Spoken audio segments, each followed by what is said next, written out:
राजकारण थोडंसं बाजूला ठेवून आपला देश प्रगती करतोय, तिसरी महासत्ता होतोय आणि जगामध्ये आता आपलं स्थान फार मोठं होणार आहे, या सगळ्या गोष्टी ऐकून खूप बरं वाटतं.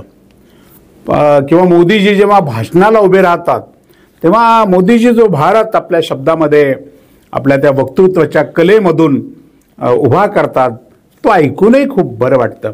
परंतु भारताची नेमकी परिस्थिती काय आहे, भारतातली सगळी राज्य काय करतायत, या संदर्भामध्ये आपण विचार केला तर सातत्याने आपल्यासमोर निराशा येते. परंतु मित्रांनो, एक आशेचा किरण आपल्या देशामध्ये, एक आशेचा किरण जन्माला आलेला आहे आणि हा किरण संपूर्ण राज्यामध्ये जर प्रकाश घेऊन पसरला तर या देशाचं निश्चितपणानं मोठं कल्याण होण्याची शक्यता आहे. आणि या अत्यंत गंभीर महत्त्वाच्या विषयावर आज मी आपल्याशी बोलणार आहे. नमस्कार, मी राजू पाटील, आपण पाहत आहे द रिंगल लाईव्ह.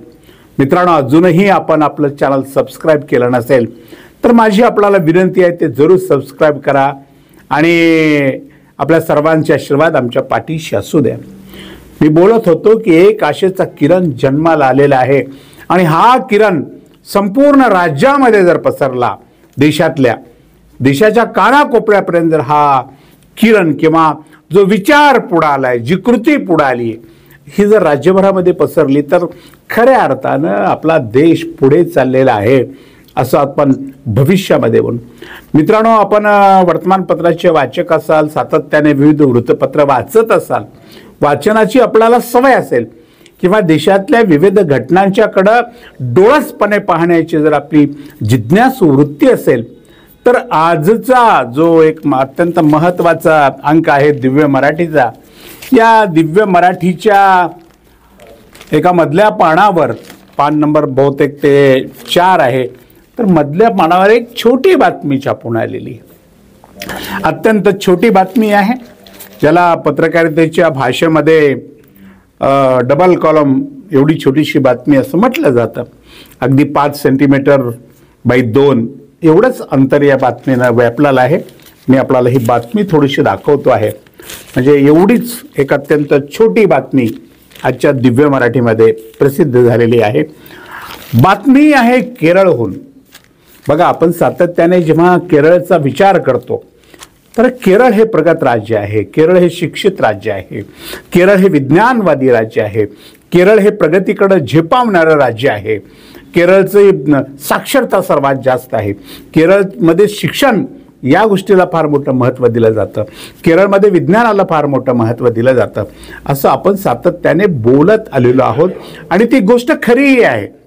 परंतु याच केरळनं एक अत्यंत महत्त्वाचा प्रयोग सुद्धा केलेला आहे आणि संपूर्ण देशासमोर हा आदर्श ठेवला आहे. मित्रांनो, प्रयोग असा आहे की केरळ राज्यामधले जे विद्वान आहेत, प्रतिभावान विद्यार्थी आहेत विविध क्षेत्रामधले, मग ते डॉक्टरमधले असू द्या, इंजिनियरमधले असू द्या, आणखीन वेगळ्या क्षेत्रामधले जे टॅलेंटेड विद्यार्थी आहेत किंवा ज्यांच्याकडं प्रचंड प्रमाणामध्ये ज्यांनी ज्ञान संपादन केलेलं आहे, मग ते PGमध्ये असेल किंवा अनेक वेगवेगळ्या क्षेत्रामध्ये असेल, सर्व क्षेत्रासाठी त्यांनी काही महत्त्वाचा निर्णय घेतला आहे. आणि महत्त्वाचा निर्णय आहे की आपल्या राज्यातले हे टॅलेंटेड विद्यार्थी, आता सध्या काय होतं आहे की आपल्या देशातले विद्यार्थी जेव्हा खूप चांगलं शिकतात किंवा पदवी मिळवतात, नुसती पदवी मिळत नाही तर पदवीमध्ये सुद्धा मास्टरी मिळवतात, असे लोक विद्यार्थी आपल्या देशातले, असे तरुण आपल्या देशातले लाखोच्या संख्येने परदेशामध्ये जात आहेत. मग कोण अमेरिकेला, कोण चीनला, कोण जपानला, कोण आणखीन कुठे, संपूर्ण जगभरामध्ये आपल्या भारतातलं हे जे टॅलेंट आहे, आपल्या भारताचं हे ज्ञान आहे, आपल्या भारताची ही जिज्ञासू वृत्ती आहे, ते संपूर्ण जगामध्ये आपल्या विद्यार्थ्यांच्या माध्यमातून पसरलेली आहे. केरळनं निर्णय असा घेतला की केरळमधले हे टॅलेंटेड विद्यार्थी कुठल्याही किमतीमध्ये केरळच्या बाहेर गेले नाही पाहिजे, त्यांना केरळमध्येच पूर्णपणे त्यांच्या ज्ञानाचा उपयोग करून घेणारी यंत्रणा केरळमध्ये उभा करण्याचा निर्णय त्यांनी घेतलाय. मित्रांनो, खरं म्हणजे विश्लेषण करताना बातमी वाचून दाखवायची नसते, तसे काही संकेत आहेत, पण मी ही 4 ओळीची बातमी वाचून दाखवणार आहे. आपल्यासाठी, आपल्या देशातल्या सुजाण नागरिकासाठी अत्यंत महत्त्वाची आहे. या बातमीमध्ये असं म्हटलंय मित्रांनो की केरळ प्रतिभावंत बाहेर जाऊ नयेत म्हणून मुक्त स्वातंत्र्य केंद्र. बघा, केरळमध्ये मुक्त स्वातंत्र्य केंद्र नावाचं एक केंद्र केरळचं सरकार विकसित करतंय. ते कोण्या पक्षाचं आहे, ते भाजपचं आहे का, ते काँग्रेसचं आहे का, ते आणखीन कोणाचं सरकार आहे तिथं, याला काही महत्त्व नाही. केरळचं जे सरकार आहे तिथं काम करणारे जे लोक आहेत हे बुद्धिमानच लोक आहेत, त्यांना सतत सॅल्यूटच केला पाहिजे. बातमीत असं म्हटलंय की केरळमध्ये 20 ते 34 वयोगटातील तरुणांची संख्या झपाट्याने कमी होते. त्यांच्या तरुणांची संख्या काही दिवसापूर्वी केरळमध्ये 50% तरुण होते, पण आता त्यांची संख्या ही 25% आलेली आहे, 35% आलेली आहे. आणि ही बाब केरळच्या सरकारने विचारात घेतली की आपल्या राज्यामध्ये आता तरुणांची संख्या कमी होत चाललेली आहे. ही बाब केरळच्या विकासासाठी, केरळच्या भावी प्रगतीसाठी गंभीर आहे. परंतु आता सरकारी नोंदीमध्ये ती 35% एवढी आहे. याचे मुख्य कारण म्हणजे प्रतिभावंत तरुण परदेशात स्थायिक होत आहेत. बघा, आपल्या देशातले सुद्धा प्रतिभावंत, जरा काही शिकले, व्यवस्थितपणे टॅलेंट झाले किंवा ज्यांनी ज्ञान संपादन केलं, तर त्यांच्या ज्ञानाचं मोल करणारा पगार, त्यांच्या ज्ञानाचं मोल करणारं पॅकेज या प्रतिभावंतांना आपल्या देशामध्ये दुर्दैवाने मिळत नाही. त्यामुळे त्यांना अमेरिका किंवा इतर देश गाठावे लागतात. ही परिस्थिती आहे. यामुळे तरुणांची संख्या कमी होते हे केरळच्या लक्षात आलं. हे थांबवण्यासाठी केरळ सरकारने सर्व 13 जिल्ह्यामध्ये, केरळच्या 13 जिल्ह्यामध्ये फ्रीडम स्क्वेअर नावाचे टॅलेंट हब तयार करण्याला सुरुवात केलेली आहे. बघा पुढे काय म्हणतात बातमीमध्ये, इथे अशा प्रतिभावान लोकांना ठेवले जाईल जे तंत्रज्ञानाच्या बाबतीत सीमांच्या पलीकडचा विचार करतात आणि मुक्तपणे काम करू इच्छितात.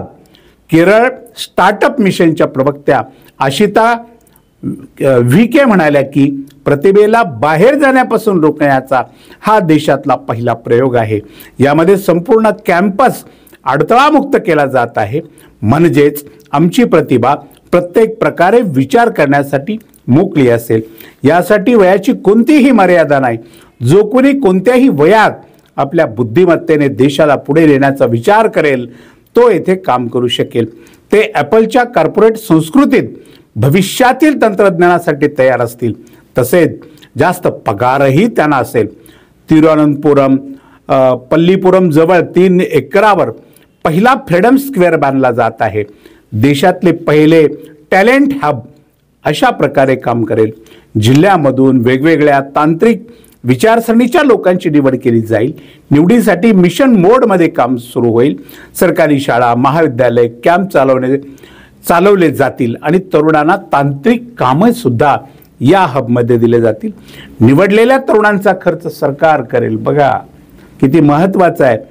हबमध्ये विचारवंत प्रयोगशाळा, मेकरपेस, प्रायोगिक व्यासपीठ सुद्धा उपलब्ध करून दिलं जाईल. किती दूरदृष्टी या सरकारची आहे की आपल्या शाळा महाविद्यालयातले विद्यार्थी शोधून त्यांच्या टॅलेंटला गती देण्याचं काम या हबच्या माध्यमातून होईल. आणि हबच्या माध्यमातून केवळ गतीच दिली जाणार नाही तर त्यांना उत्तम पगार भविष्यामध्ये कसा इथेच आपल्या देशामध्ये, आपल्या राज्यामध्ये राहून कसा मिळेल यासाठी केरळ सरकार आता स्टार्टअपच्या माध्यमातून काम करतंय. ही अत्यंत आशादायी बातमी आहे. खरं म्हणजे राज्यातल्या प्रत्येक देशातल्या प्रत्येक राज्य सरकारांनी या बातमीचा वेध घ्यायला हवा, या विषयाकडे पाहायला हवं. महाराष्ट्रासारख्या प्रगत राज्याने तर खरा हा दुसरा प्रयोग आता महाराष्ट्रामध्ये झाला पाहिजे आणि अशा पद्धतीचा हब उभा करून आपल्या देशातल्या टॅलेंटेड विद्यार्थ्यांना आपल्याच देशामध्ये जे त्यांचं आवश्यक पॅकेज आहे, आवश्यक पगार आहे, आवश्यक कमाई आहे, ती कमाई त्यांना आपल्या देशात मिळाली पाहिजे आणि त्यांच्या ज्ञानाचा उपयोग आपल्या देशाच्या कल्याणासाठी, आपल्या देशाच्या विकासासाठी, आपल्या देशाला प्रगतीकडे घेऊन जाण्यासाठी, विविध क्षेत्रामध्ये नवक्रांती करण्यासाठी या सर्व तरुणांच्या, विद्यार्थ्यांच्या ज्ञानाचा उपयोग आपल्या देशातील तरुणांकडून करून घेतला पाहिजे. ही अत्यंत महत्त्वाची गोष्ट आहे. हिंदू मुस्लिम करून देशाची प्रगती होणार नाही. स्वदेशीचा नारा आपण 10-10 लाखाची सूट अंगावर घालून परदेशाचे 2-2 लाखाचा पेन परदेशाचा खिशाला अडकवून आपण जर दिवसभर स्वदेश विदेशीच सगळ्या वस्तू विदेशी वापरत असून जनतेला सांगत असू की स्वदेशीवर प्रेम करा, तर त्यानंही या देशाचं भलं होणार नाही. जागरूकपणे शांतपणाने विचार करून अगदी डोक्यामध्ये जी घाण साचलेली आहे, जातीभेदाची घाण साचलेली आहे, सत्तेसाठी वाटेल त्या तडजोड करण्याची घाण साचली आहे, किंवा संपूर्ण देशातल्या समाजाला विविध जाती धर्मामध्ये वाटून टाकून त्यांचं टॅलेंट संपवण्याची, त्यांना जगण्याची उमेद संपवण्याचे जे प्रकार मधल्या काळामध्ये सुरू झालेत, हे यापेक्षा सुद्धा ही गोष्टीकडं सरकारने लक्ष देण्याची आवश्यकता आहे. खरं म्हणजे मोदीजींनी यावर खूप मोठा भर दिला पाहिजे आणि संपूर्ण राज्यात अशा पद्धतीचे हब कसे निर्माण होतील याकडे मोदीजींनी लक्ष दिलं पाहिजे, किंवा त्यांच्या सरकारमधल्या सर्व लोकांनी लक्ष दिलं पाहिजे.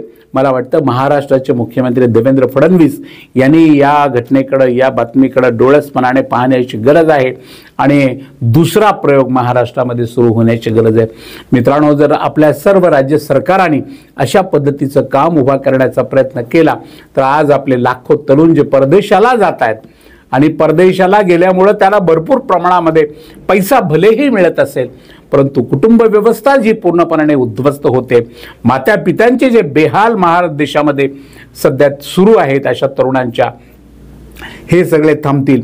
आणि तरुणांच्या ज्ञानाचा उपयोग अमेरिकेला कशासाठी, चीनला कशासाठी, जपानला कशासाठी, इस्रायलला कशासाठी, त्यांच्या ज्ञानाचा उपयोग आपल्या देशाच्या प्रगतीसाठीच झाला पाहिजे. देशाला प्रगतीकडे घेऊन जाणारी एक सर्वात मोठी जर यंत्रणा आणि सर्वात मोठी जर मशीन आणि मिशन कोणतं असेल तर ते हे या देशातले तरुण आहेत, या देशातले विद्यार्थी आहेत. त्याकडे सरकारने लक्ष देण्याची नितांत आवश्यकता आहे. बातमी मोठ्या वर्तमानपत्रात ही बातमी जरी छोटी असली तर मला वाटतं आजच्या या वर्तमानपत्रात जेवढी काही पानं आहेत, 16 पानं, या 16 पानामध्ये असलेली छोटीशी बातमी ही लाख मोलाची बातमी आहे, किंवा गोष्ट छोटी डोंगरा एवढी असं म्हटलं जातं आपल्याकडं, तशी ही बातमी अत्यंत महत्त्वाची आहे. म्हणून मला असं प्रामुख्याने वाटलं की या बातमीवर बोललं पाहिजे आणि आपल्या वाचकांच्या समोर, आपल्या चाहत्यांच्या समोर, आपल्या प्रेक्षकांच्या समोर ही गोष्ट घेऊन गेली पाहिजे. आपणही जरूर वर्तमानपत्राचे वाचक असाल, दिव्य मराठीचे वाचक असाल तर ही बातमी आपण स्वतः पहा आणि ती बातमी आपल्या स्टेटसला ठेवा, ती आपल्या फेसबुकला टाका. आपण व्हॉट्सअपच्या माध्यमातून ती सर्क्युलेट करता आली तर जरूर करा. लोकांपर्यंत हा जो केरळ सरकारने सुरू केलेला पहिला प्रयोग आहे, या प्रयोगावर विचार मंथन करण्याची एक नामी संधी या माध्यमातून उपलब्ध झाली आहे. त्या संधीचा फायदा सुद्धा देशवासियांना होईल. अशा पद्धतीनं या बातमीची आपण चर्चा करा, ही गोष्ट आपल्याला सांगण्यासाठीच आजचा हा भाग केलेला आहे. तुम्हाला काय वाटतं, केरळ सरकारचा हा प्रयोग बरोबर आहे का चूक आहे? देशातल्या लोकांनी असा प्रयोग करावा की करू नये? मोदी सरकारनं नेमकं काय केलं पाहिजे या विषयावर आपलं मत नोंदवण्याचा आपल्याला पूर्ण अधिकार आहे. आपलं मत जरूर नोंदवा आणि पाहत रहा रिंगा लाईव्ह, आवाज महाराष्ट्राचा.